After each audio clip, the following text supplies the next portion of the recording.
Good evening, I'm Kurt Gutgsell. Today we catch up with former Southridge and Ball State football standout Kyle Sager. Sager is now a strength and conditioning coach for Georgia Tech football down in Atlanta. Sager says strength training has changed down through the years.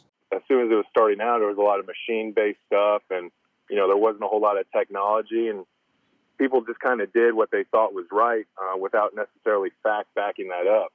And now with the evolution of the sport growing and with strength and conditioning as a profession just growing, I think it's changed so much even in the last 10 or 15 years with how much technology that's been associated with how to get an athlete bigger, faster, and stronger. So I think, whereas 20 years ago, coaches thought X, Y, and Z was the correct way to do something, now I think in the last 5 to 10 years, we're starting to rethink a lot of the philosophies associated with how you do get an athlete bigger, faster, and stronger. So, it's a multifaceted system. You have your strength components and then obviously power and speed. And, the name of the game in college football these days is speed. So it's always how do you get an athlete bigger, faster, stronger, keep them safe, make sure they're in well-conditioned, and then there's just so many other pieces to it, nutrition and sleep and hydration. And it's kind of just an all-encompassing, foundation for the athlete. And knowing that the strength coaches spend the most time out of any coaching staff with the players year-round, it's a pretty – teams are starting to notice that and to understand that the strength coach is a pretty valued member of the program. Yeah, and I was looking, I always see different things in how coaches or strength people train their athletes. As you mentioned, a lot of it, maybe goes back to stretching and just this quick burst with the plyo stuff, right? Sure.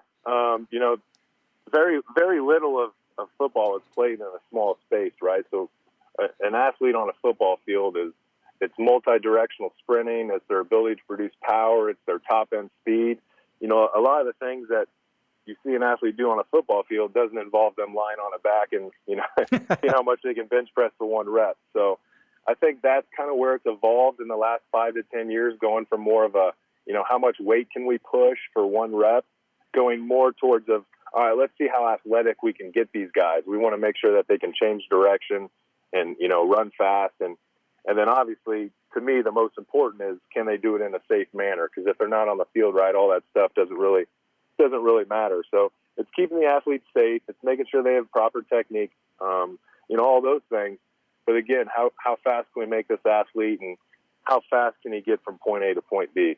And I'm sure it's position specific too. And even with that, maybe this guard needs certain things that he needs to work on, and this guard needs some other things to work on. I'm sure it's different for each guy.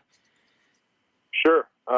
If you look at positionally, offensive and defensive linemen, a majority of the offensive linemen, it's going to be lateral shuffling, a little bit of backpedaling, and then, maybe they sprint 10 yards after a play. Whereas the polar opposite, you got wide receivers and DBs turning and running upwards of 30 to 40 yards possibly per play. And then running backs is kind of a little bit of a combination of both. So you do have to look at your whole roster and train accordingly.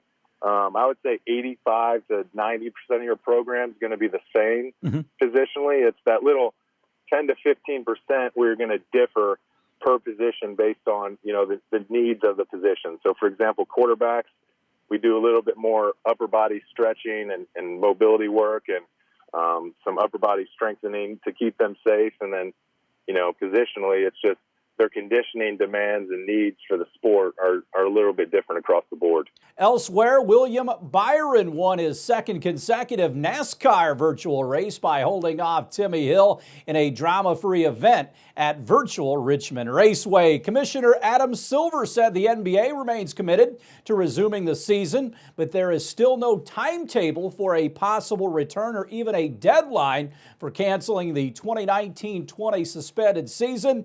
Silver said the NBA is watching to see whether the number of new infections decreases and they are monitoring the availability of testing on a large scale in the path toward a potential vaccine and antiviral drugs. The NBA also is paying close attention to what the Centers for Disease Control and Prevention is directing on a federal level and what the various state rules are. On top of that, Silver said healthcare workers on the front lines have to be taken care of before they can begin talking about playing NBA basketball. The Chicago Bears have released tight end Trey Burton after just 2 seasons. The team announced that on Saturday. The 28-year-old Burton joined the Bears prior to the 2018 season on a 4-year deal that contained $22 million in guarantees. He played only 8 games last season before suffering a season-ending calf injury.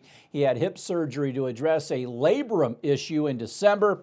He finished the season with only 14 catches for 84 yards and no TDs. The Bears have 8 tight ends under contract following Burton's release. Also included in that mix is former Forest Park standout Ben Broniker. Chicago added veteran tight end Jimmy Graham in free agency on a 2-year deal that included $9 million guaranteed and a no-trade clause. Former Cleveland Browns blocking tight end Demetrius Harris, who spent several years with Bears coach Matt Nagy in Kansas City, also agreed to a 1-year deal with Chicago in February.